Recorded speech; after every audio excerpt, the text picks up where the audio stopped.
Մենք երբ որ ասում ենք անընդունելի ձևակերպումներ, ի նկատի ենք ունենում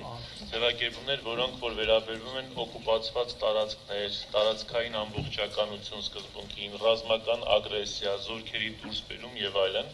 եւ մեր հիմնական շեշտադրումն այն է, որ չպետք է լինեն ընդհանրացված այնպիսի ձևակերպումներ, որոնք որ առնչություն ունենան կամ մեկնաբանվեն նաեւ Լեռնային Ղարաբաղի հակամարտության կոնֆլիկտի տեսակետից։ Երբ որ մենք ասում ենք անընդունելի ձևակերպումներ, մենք նկատի ենք ունենում նաև այն հանգամանքը, որ Հայաստանի Հանրապետության քաղաքականությունը արտաքին քաղաքականություն, դա բազմավեկտոր քաղաքականությունը եւ հավասարակշռված բոլոր գործընկերների հետ հարաբերությունների կարգավորման պարագայում եւ մենք դեմ ենք ցանկացած տիպի բաժանարար գծերի անցկացմանը։ Երբ որ մենք ասում ենք անընդունելի ձևակերպումներ, մենք փորձում ենք չեզոքացնել բոլոր այն մոտեցումները, որ Եվրոնեստ խորհրդանական վեհաժողովում լինի առանձնացված վերաբերմունք այս կամ այն գործընկեր պետությունների նկատմամբ։ Մենք ասում ենք Հայաստանի Հանրապետությունը պետք է դիտարկվի որպես ինքնուրույն միավոր եւ սպეციფიկ գործընկերություն այն հանգամանքով, որ Հայաստանի Հանրապետության անվտանգության եւ տարբեր հարամագործակցության խնդիրները թելադրում են եւ ելնում են կենսական շահերից եւ անհրաժեշտություններից։ Իսկ ինչ վերաբերում է Լեռնային Ղարաբաղի խնդրի կարգավորման հետ կապված առնչությանը, մեր պատվիրակությունը առաջարկել էր առանձին բանաձև կանոնակարգի համաձայն, որը վերջի պահին էր ներկայացվել Եվրոպարլամենտի ներկայացուցիչ տիկին Սանդրա Կալնիետեի հետ մենք միասին համաձայնության ենք եկել թվով մոտ 50 հարցերի առաջարկների վերաբերյալ, որի արդյունքում առաջարկել ենք թվով 15 կոմպրոմիսային առաջարկություններ, սա իհարկե հնարավորություն էր տվել զեկույցը հնարավորինս չափ զերծ պահել բախումներից, որովհետև ակնհայտ հակասություններ կային եւ ԵԺԿ-ի եւ սոցիալ-դեմոկրատների խմբակցության միջեւ եւ կանաչներն էին փորձում եւ ԱԼԴԵ-ն լիբերալ դեմոկրատներն էին փորձում իրենց առաջարկները պաշտպանել շատ կոշտ ձևով։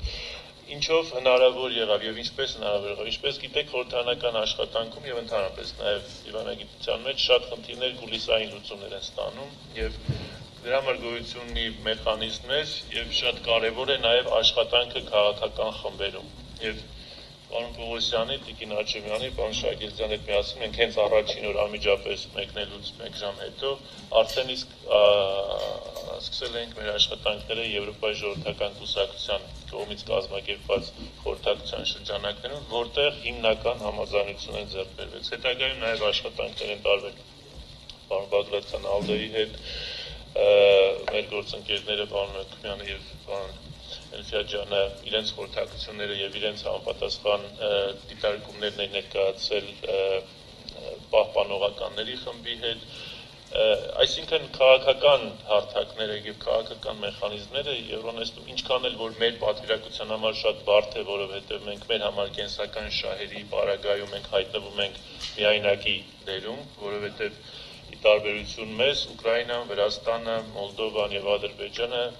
բացառապես տարածքային ամբողջականության սկզբունքի ջատագովներն են եւ կտրուկ դեմ են ինքնորոշման իրավունքի իրացման որևէ տարբերակի եւ Հայաստանը այստեղ միայնակ եւ գործելով իր հարաբերությունները փորձում է եւ իր ընկալում այս հարցում փորձում է ունենալ միայն եվրոպական պարլամենտի գործընկերների շնորհիվ եւ զեկույցը, որը շտական տարբերակով ընդունվեց, զեկույցում արտացոլված են մի շարք դրույթներ, որոնք որ արտահայտում են Ղարաբաղյան խնդրի խաղաղ կարգավորման անհրաժեշտություն, հատկապես հղում է արվում 94 թվականի մայիսի 12-ին կնքված 3 կողմերի, այդ թվում նաև Ղարաբաղն էլ ընդգրկված է որպես առանձին կողմ, Լեռնային Ղարաբաղի Հանրապետության, Հայաստանի Հանրապետության, Ադրբեջանի Հանրապետության միջև կնքված զինադադարի համաձայնագիր եւ դրա պահպանման անհրաժեշտությունը, սա